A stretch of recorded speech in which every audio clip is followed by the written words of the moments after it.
विद्यार्थी मित्रांनो, सह्याद्री ट्युटोरियल्स मध्ये तुमचं स्वागत आहे. गेल्या काही वर्षापासून आपण बघतोय, म्हणजे 5-6 वर्षापूर्वीचा पिरियड आपण लक्षात घेऊया. 5 ते 6 वर्षापूर्वीचा पिरियड. असं होत होतं की नाही, विचारूच नका. सीएसच्या मुलांचं इमिजिएटली प्लेसमेंट होत होते. 5-10 मिनिटाचा इंटरव्ह्यू, प्लेसमेंट डिक्लेअर. मिनिमम 3.5 ते 4 लाखाचं पॅकेज प्रत्येकाला मिळत होतं. म्हणजे ही बल्क रिक्रुटमेंट होती. 5-6 वर्षापूर्वीचं मी बोलतोय. त्यावेळेस ना बूम होते म्हणूया टेक फील्डमध्ये. मग काय व्हायचं की कंपनीच्या होत्या ना, त्यांना ना असे इंजिनियर पाहिजेच होते. ते मास रिक्रुटमेंट करतच होते. मग पहिला सीएसची मुलं सगळी प्लेसमेंट व्हायची. ओके. अजून पाहिजेत इंजिनियर. मग आहेत बाकी आयटी आहे, बाकीच्या फील्ड होते आणि ते करून मग ईएनटीसीची मुलं सुद्धा घेतली जात होती त्याच फील्ड मधले. म्हणजे ह्या टेक साठीच म्हणूया आपण, म्हणजे सीएस या फील्डमध्येच ईएनटीसीच्या मुलांची सुद्धा प्लेसमेंट होत होती. त्यांचा सुद्धा विचार केला जात होता. पण आता मला काय म्हणायचंय बघा, की तिची बूम होते ना म्हणूया आपण मास रिक्रुटमेंट, ती गेल्या 2 वर्षात बघायला मिळालेली नाहीये. ही पहिली रियालिटी मी तुम्हाला सांगतोय. अतिशय महत्वाचं मी तुम्हाला सांगणार आहे. म्हणजे पहिला काय प्रकार होता? पहिला असा प्रकार होता, की चला सीएस. ओके. सीएस नाही तर काय, चला नेक्स्ट टाइम आयटी. आणि हे 2 नाही मिळत तर तुम्हाला सांगतो ईएनटीसी म्हणूया आपण. ओके. मग ईएनटीसी घेतलं जात होतं. त्यांची ठीकठाक प्लेसमेंट सुद्धा होत होती. अगदी 3-4 वर्षापूर्वी म्हणूया आपण. पण नंतरचा सिनेरिओ काय असणार आहे? अजून 4 वर्षांनी काय असणार आहे? आता झालंय काय तुम्हाला सांगतो, सीएस, त्याच्यानंतर आयटी ठीक आहे. AI. Okay. AI-ML. Okay. AIDS. CS with electronics. CS with अशा ब्रांचेस एवढ्या वाढले, तर मी तुम्हाला सांगतो नुसतं सीएस नाही तर वेगवेगळे ऑप्शन्स आहेत. मग आता जे रिक्रुटमेंट करणार आहे ते सीएस नंतर बाकीच्यांचा विचार करतील ना बाळांनो, का ईएनटीसीच्या मुलांची प्लेसमेंटचा विचार करतील? गोष्ट वेगळी आहे. बरं नाही सर, पण आणखी सगळ्यात महत्वाचं, इकडं प्लेसमेंट हवी असेल तर ईएनटीसी बरोबर अजून पण एक्स्ट्रा कोर्सेस करावे लागतील. बरोबर ना? सांगा बघू. याचाही तुम्ही विचार करा. पण नाही सर, मला ना ईएनटीसी मध्येच इंटरेस्ट आहे. ओके. नवीन नवीन आता प्रोजेक्ट येतील, सेमीकंडक्टर असेल किंवा बऱ्याचशा गोष्टी आहेत. स्कोप सगळ्यांना आहे. पण तुम्हाला प्लेसमेंट पाहिजे असेल तर कॉलेज कॉम्प्रोमाइज म्हणून असं करू नका. ब्रांचेस सगळ्या चांगल्या आहेत. प्रत्येक ब्रांचला ठीकठाक फ्युचर आहेच. तुमच्या स्किलवर ते डिपेंड आहे. आलं का ध्यानात मी काय सांगतोय? म्हणजे या व्हिडिओचं महत्व तुम्हाला आता कळालं. म्हणजे या व्हिडिओमध्ये काय मला सांगायचं तुम्हाला कळालंय. गेले ना 25-26 वर्ष मी क्लासेस घेतोय. माझा अनुभव तुमच्याशी शेअर करतोय. मॅक्सिमम ईएनटीसी घेतलेली मुलं तणावात आहेत. ओके. फ्रस्ट्रेशन आहे. निर्णय कुठेतरी चुकल्यासारखं वाटतंय. का चुकल्यासारखं वाटतंय? बऱ्याच लोकांकडून काय ऐकायला मिळालं, की मग प्लेसमेंटसाठी जेव्हा या ठिकाणी जातोय, तेव्हा पहिला प्रश्न होतोय, तर इकडंच यायचं होतं, मग ईएनटीसी कशाला घेतलं? मग पॅकेज तुलनेत या लोकांपेक्षा कमी मिळतंय. तुलनेत एक ऍव्हरेज विचार करतोय बरं का मी. असं नाही की ईएनटीसी सगळ्यांनाच पॅकेज कमी मिळतंय. त्यात पण जो अचीव्ह करणार तो करणारच आहे. आणि पुण्यात मी ना आठवतच नाही रे मला, मी नेहमी 1 कोटीचं पॅकेज मिळालं मेकॅनिकल ब्रांच मधल्या मुलाला बरं का. मला तुम्हाला माहित असेल तर कॉलेजचं नाव मला कॉमेंटमध्ये परत रिमाइंड करून द्या बरं का. म्हणजे मुद्दा काय, मेकॅनिकलला पण पॅकेजेस आहेत, सिव्हिलला पण आहेत. सीओईपी मध्ये बीपीसीएल सारखी कंपनी येते. ओके. पीएसयू सेक्टर मधल्या कंपनी आहेत. 21-21 लाखाचे पॅकेजेस आहेत. सिव्हिल मेकची मुलं प्लेस होत आहेत. इलेक्ट्रिकलच्या मुलांना चांगली प्लेसमेंट आहेत. Karad government college. Civil mechanical electrical साठी बेस्टच आहे. बेस्टच आहे. पण कराड, वालचंद नकोय. पुण्यात नाहीये ना, नकोय त्यामुळे मुलांना. पण ही सुद्धा कॉलेजेस बेस्ट आहेत. तुम्ही मार्क कमी पडलेत म्हणून कॉम्प्रोमाइज करून ईएनटीसी प्लीज घ्यायचं नाही बरं का. नाही. तुम्हाला प्रॉपर सल्ला मिळाला पाहिजे, लक्षात घ्या. आता मी तुम्हाला सांगतो, ऑब्व्हियसली मी तुम्हाला काउन्सिलिंग बद्दल कितीतरी वेळा सांगितलंय बरं का. म्हणून मी जास्त इथं काय बोलणार नाहीये.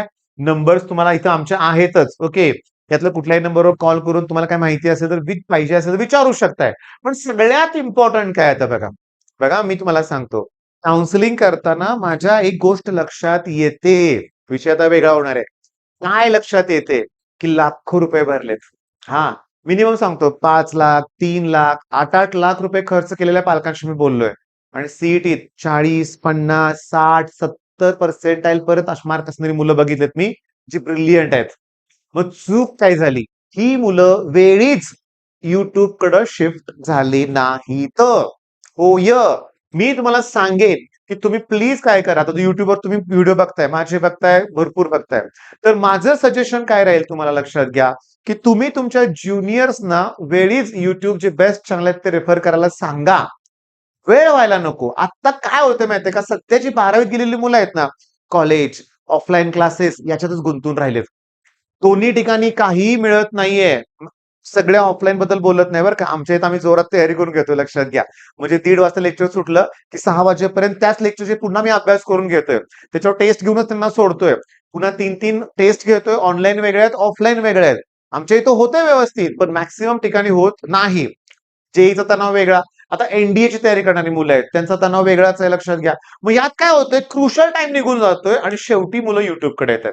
मला सांगताना अतिशय आनंद होतोय. स्टुडंटचं नाव सांगत नाही मी. 10वीला चांगला स्कोर होता. 11thला जेईत वर्ष घालवलं. वेळीच सीईटीकडे शिफ्ट झाला. 99.66% आले. अशी कितीतरी उदाहरणं आहेत माझ्याकडे जी वेळीच शिफ्ट झाली, लक्षात घ्या. मग माझं म्हणणं तुम्हाला तेच आहे, गाईड करा. आपल्या ज्युनियर्सला गाईड करा. युट्यूबवर येऊ देत. मॅथ्ससाठी गणितांक दिनेश सर आहेत, इक्वेशन एक्स आहेत. फिजिक्ससाठी आरजी सर आहेत, फिजिक्स ज्ञान मुकेश नायक आहेत, स्टडी चक्र आहेत, स्वयं फिजिक्स जोशी सर आहेत. केमिस्ट्रीसाठी पण भरपूर आहेत. आपली वायवा सिरीजचा इतका फायदा झालाय, ते मला ऐकायला जेव्हा मिळतं तेव्हा नक्की आनंद होतोय. मग चला, आता मुद्दा तुमच्या लक्षात आलाय. तुम्हाला विचार करायचा ब्रांच कुठली घ्यायची ते. माझा मुद्दा तुम्हाला पटला का? तुम्ही कुठलीही ब्रांच घेऊ शकता. ईएनटीसी घ्यायची ना, ईएनटीसी घ्या. माझ्या एका स्टुडंट ईएनटीसी मध्येच घेतलंय. त्याला आता बरीच बरीच वर्ष झाली. त्याची स्वतःची कंपनी आहे. चांगलं चाललंय. काय असं नाहीये. तो म्हणतो काही नाही प्रॉब्लेम. बरं, माझी 2-3 वर्षापूर्वी टॉपर मुलगी आहे, तिने ईएनटीसी घेतलं. ती म्हणते काही इश्यू नाहीये सर, बेस्ट आहे. पण मॅक्सिमम काय म्हणतात, की जरा सिलेबस टफ आहे. हां, ही गोष्ट ऐकली की बऱ्याच जणांना खचल्यासारखं वाटतं बरं का. हां, सिलेबस टफ आहे किंवा त्याच्या तुलनेत कमी मिळतात किंवा थोडीशी म्हणायसारखी प्लेसमेंट मिळत नाही. हा मुद्दा आहे ईएनटीसीचा बरं का. मग आता तुम्हाला माझा एक प्रश्न आहे, की तुम्हाला जर बघा बऱ्याचशा मुलांचं असतात कॉम्पिटिटिव्ह एक्झाम द्यायचे. मग तुम्हाला जर कॉम्पिटिटिव्ह एक्झाम द्यायची असेल, तर मग तुम्हाला पॅकेज सारखे हे आहेत ना, सीएस इकडे जावं लागेल का याचा विचार करा. बरीचशी मुलं म्हणतात, नाही सर सिक्युरिटी म्हणून असू दे, पॅकेज घ्यायचा ना अभ्यास करायचा. नाही होत बरं का तसं. एकदा का तुम्हाला इन्कम जनरेट झाला, मंथली इन्कम यायला लागला, की मग अभ्यास थोडासा मागं पडतो बरं का बाळांनो. खरोखर सांगतोय. त्यामुळे तुम्ही तो एक विचार करा. पण सिव्हिल मेकॅनिकल घेऊन तुम्हाला गव्हर्नमेंट जॉबचं ट्राय करायचं असेल, तर 2 ते 3 वर्ष अजून एक्स्ट्रा द्यावे लागेल. मग ते घरातल्यांची परमिशन आहे का? कारण बऱ्याच लोकांचं कसं असतं, की पटकन प्लेसमेंट पण हवी असते. मग सगळ्या गोष्टींचा विचार करून ऑप्शन फॉर्म भरायचा बरं का. उगाच कोण हे सांगते चांगली ब्रांच आहे, ती चांगली ब्रांच आहे, हे आहे, ते नाही. तुम्हाला काय करायचं तुम्ही ठरवा. आणि एकदा डिसिजन घेतलं, की त्या निर्णयावर ठाम राहायचं, ठाम. मी तुम्हाला सांगतो, काय होतं माहितीये का, की दुसऱ्या कोणी अचानक काहीतरी निगेटिव्ह बोललं, की लगेच तुम्ही खचून जाताय.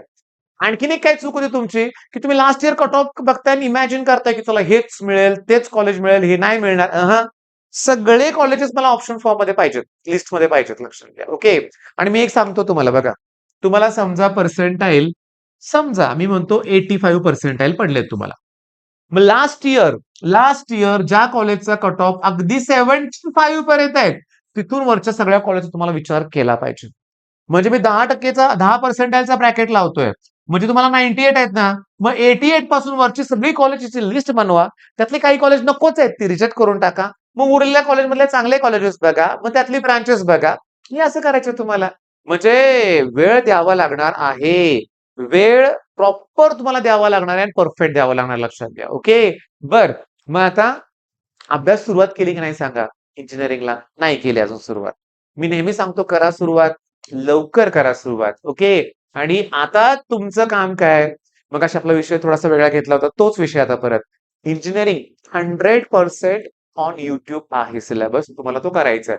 मी काही दिवसांनी डिटेल त्याच्यावर व्हिडिओ बनवेन, की तुम्हाला मॅथ्स, फिजिक्स, केमिस्ट्री, मेकॅनिक्स यासाठी कुठले चॅनल्स आहेत, कुठे फ्री कंटेंट आहे, कुठे पेड बॅचेस आहेत, सगळं सांगेन. तुम्हाला तेच फॉलो करायचे, लक्षात घ्या. आता इंजिनिअरिंगला ऑफलाईन क्लासेसच्या नादाला लागूच नका. ऑनलाईन करा. फोनचा चांगला वापर करा. All the best.